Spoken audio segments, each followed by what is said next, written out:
I have with me in the studio my friend, Mr. Phil Forbes with Warsaw Federal. Phil, should you make extra mortgage payments? Do you save any money? Maybe. That's a positive maybe answer. So here's the thing with that. I really want to address maybe a larger question built into there is that we feel we often want concrete answers, right? We want surety, we want clarity. And this is a good one where, a lot of times our parents have told us to always make more extra mortgage payments. It's going to save you a lot of money, pay your loan off early, yada, yada, yada. To some extent, I agree with that. But especially in today's world, you need to be cautious of it.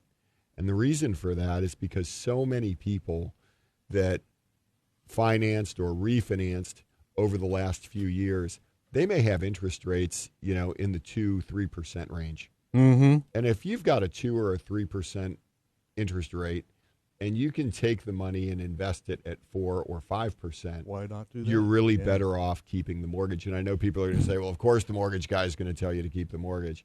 And that's not the answer is it's not a pat answer.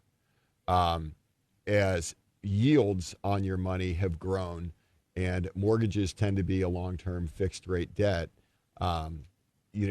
it really is a situational question, and finances are never so simple as to say, well, my parents told me this rule and that rule is always right. Like it's not necessarily always right. And it may often be right, or it may be right in your personal situation. Mm-hmm.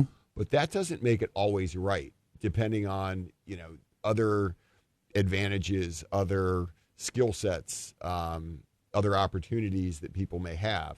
And so, different ways of looking at things certainly need to be taken into account. And you can't just take a one size fits all approach to always make principal payments on your mortgage. Mm-hmm. If your rate's 8-9%, do it. But for a young person, for instance, I would tell them rather than focusing on your mortgage principal, focus on your retirement. Right, put more money in your retirement because that money's going to compound over a longer period of time. Your mortgage is really relatively temporary compared to your retirement plan. Your retirement plan definitely runs from now to the end of your career.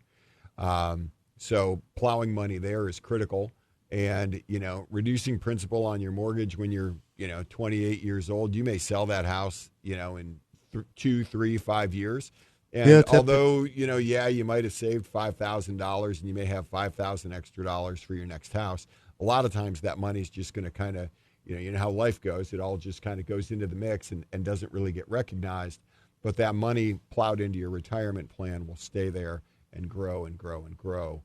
And so, again, it really depends on what's the interest rate you have on your house. It's not a clean one-size-fits-all question. Yeah. Back in the day, I had a form. This was before pandemic, and rates went silly, crazy low. But I had a form I could fill it out and show that if they made one extra payment a year, right, then they'd take that 30-year mortgage, and it would drop down to about an 18-year mortgage. Right. And they would save so many thousands of dollars in interest. So true. And then you take that and, but like you said, with interest rates, crazy low interest rates, doesn't make any sense to do that. Well, it doesn't, because in that case, Gary, you're probably talking about an interest rate of in the 10 or 12% range. Mm-hmm. And in that case, yes, it makes all the sense in the world. But when you have a 2 or 3% interest rate, doing that extra payment a year might only save you 3 years on the loan, not 12.